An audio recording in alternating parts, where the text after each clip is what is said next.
আজকে বেশ একটা ইউনিক রেসিপি তোমাদের সঙ্গে শেয়ার করব। তো প্রথমে দেখো বেগুনটা ঠিক এরকমভাবে কেটে নিতে হবে। আমি যেভাবে বেগুনটা কাটছি পুরো ফুলের মতন কিন্তু বেগুনটা কেটে নিয়েছি।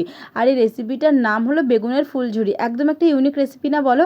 তার জন্য প্রথমেই একটা বেসনের ব্যাটার তৈরি করতে হবে। তার জন্য কিছুটা পরিমাণে বেসন, তার মধ্যে কালো জিরে, নুন, লঙ্কার গুঁড়ো আর বেকিং সোডা একটুখানি সামান্য পরিমাণে দিয়ে বেসনের ব্যাটারটা খুব ভালো করে কিন্তু রেডি করে নিতে হবে। এবারে বেগুনগুলো যে আগে দিয়ে কেটে রেখেছিলাম সেই বেগুনগুলো কিন্তু বেসনের ব্যাটারের মধ্যে খুব ভালো করে চুবিয়ে তারপরে কিন্তু এটা ছাকা তেলে ভেজে নিলেই রেডি হয়ে যাবে আমাদের বেগুনের ফুলঝুরি। তো আমি দেখো এখানে বেগুনগুলো ছোটো ছোটো নিয়েছি। তোমরা যদি বেগুনগুলো চাও তাহলে বড় বড় নিতে পারো। বড় বড় বেগুন নিলে কিন্তু অবশ্যই এই জিনিসটা যখন ফুলবে তখন কিন্তু ফুলের মতনই জিনিসটা ছড়িয়ে যাবে, দেখতে খুব ভালো লাগবে।